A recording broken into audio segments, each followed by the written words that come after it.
yourself in this situation if it helps. I was in the hospital for a week, literally the week of Christmas. Actually 5 days for the week of Christmas in 2013 when this happened to me. I remember it was something I didn't really know anything about. A lot of you probably know some people, because since I've realized, like these statistics provided by SWFL.org, over 900,000 cases per year due to recent statistics, or as of recent statistics, we know this. And it's actually 40% of blood clots are in the legs, and actually the other 60% are actually in the lung.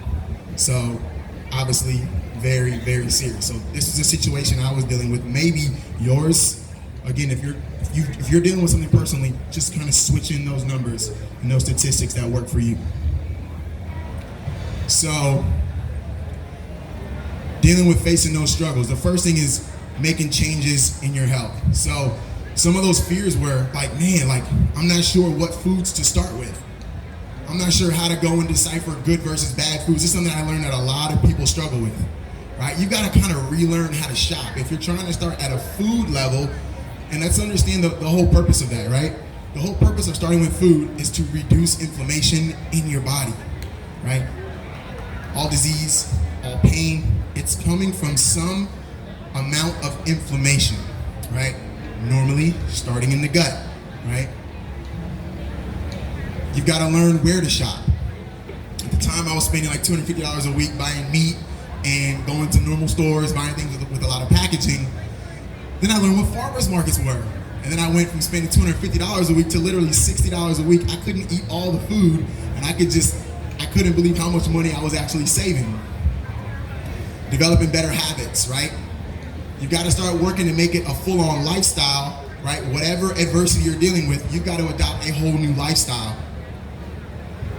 You kind of start to deal with pushback from the communities. A lot of you guys have probably dealt with that here, right? The first time you post something that's like plant-based, and I was like, I put it on Facebook, and I was like, man, I just had this plant-based pasta, and it was like, with this Gardein, it was like 75 grams of protein, and all the people that don't believe in the plant-based lifestyle just start attacking me, right?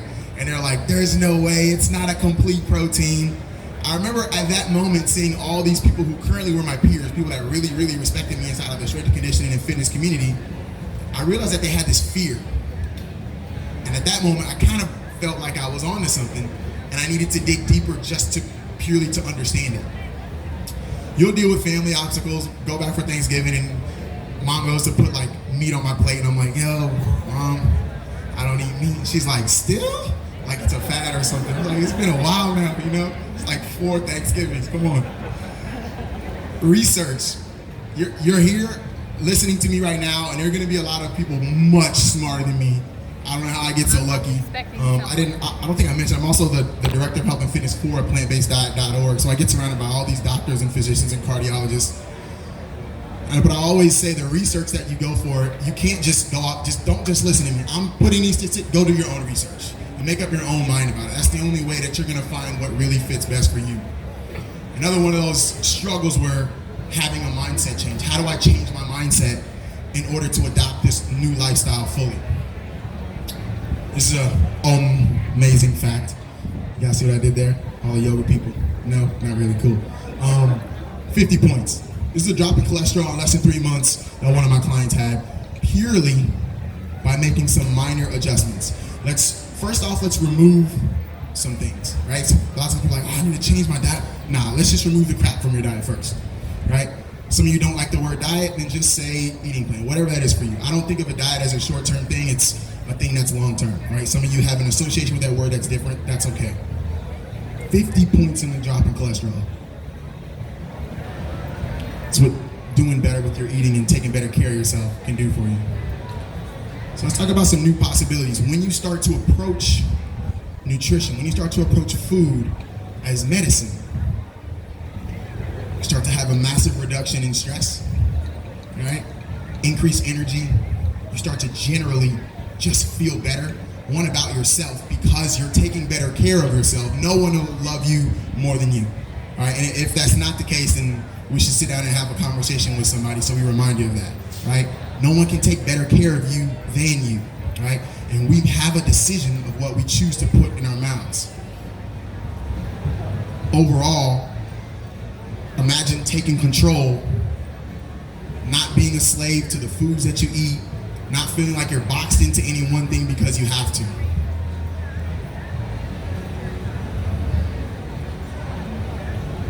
You've got to form a plan. And the plan consists really of 3 areas that I found more than anything. No matter what tier you start at, whether it's, so the Vegan Transition Podcast isn't about stop, drop, and go vegan, right? I actually tell people don't do that. There are a lot of reasons why. We can have some conversations about that in the Q&A or if I have some extra time. But I tell people to ease into it. Like we said, let's remove some things and let's slowly start to make better decisions. And when you do that with food, you're gonna start to notice how much better you feel in general. Second part of that has gotta be exercise to some level. We can't rely just on food. We're gonna need some level of activity. Again, for me, I like to get under a heavy barbell sometimes. Other times I wanna go play sports. Other times I wanna do yoga. Other times I wanna do some cardio stuff. It really doesn't matter. I had this question at one of the events and it kept being asked, well, what do I think is the best style of working out? What do I think is the best? What do I think is the best? The best is the one that you can stick to. So if you can only do it for a couple weeks, no, right? It's not gonna really help you. What's something you can stick to for 4 weeks, 8 weeks, 12 weeks, 3 years? Imagine the amount of stress that would be reduced. Imagine how much control you'd feel of your own life, how much better you feel. The last part I speak about is managing stress, right? How do we keep your stress levels down? How do we make it easier for you to shop? How do we make it easier for you to develop a routine?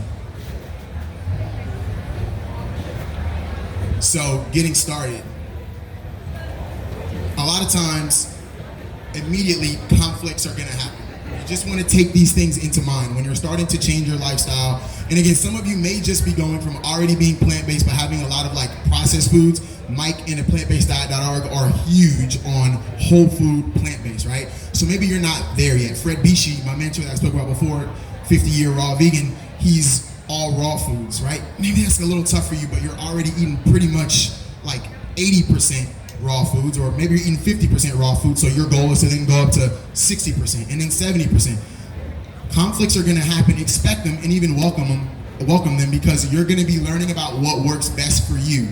Again, it's funny because all this stuff pertains to literally just about anything, right? But we forget how to apply these things.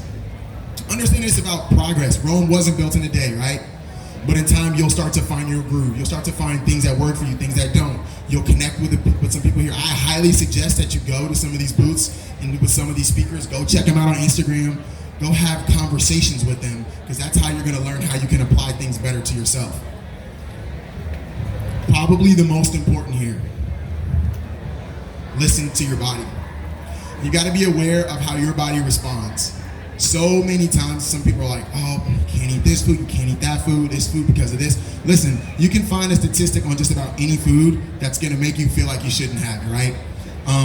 I always suggest go get labs, go speak to your physician, understand your labs, understand what you're deficient in, understand what you need, and then begin running tests on yourself, right? I always say, you're gonna develop a hypothesis, you're gonna run an experiment, and then you're gonna analyze the data. I think I should have more plants. Okay, awesome. How do I do that? I'm gonna have more beans, rice, tomatoes, more greens, leafy greens, all that stuff, some fruit. Oh man, these beans aren't working too good for me. Okay, awesome.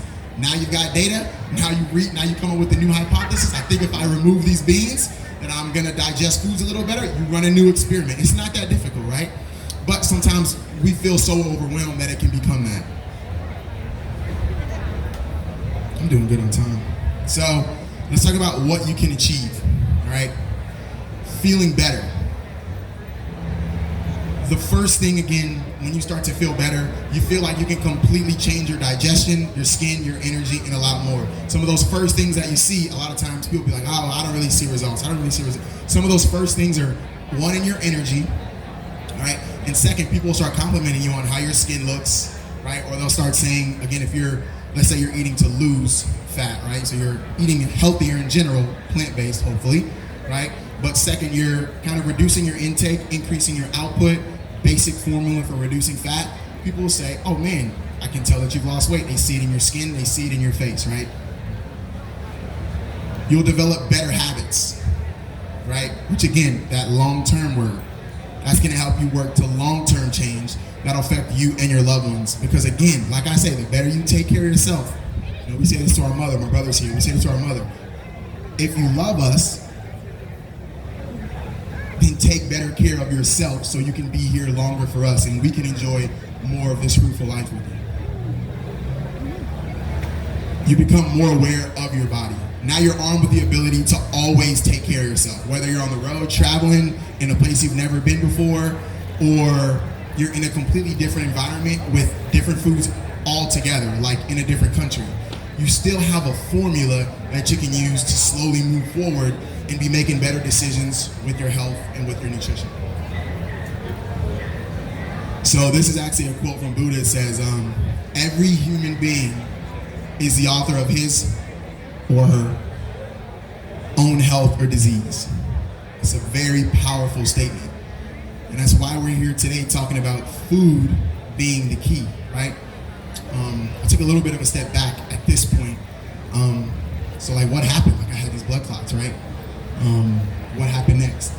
I specifically changed this presentation because I tell this story at like all the Veg Fest and all the presentations at HCU. So I'll give you guys like the quick version of it. So during that time when I had the blood clots, I was hospitalized again. I'm in the hospital like shredded everywhere, abs popping out, veins everywhere. I feel amazing, but somehow my left arm had swollen up 4 inches larger than my right arm.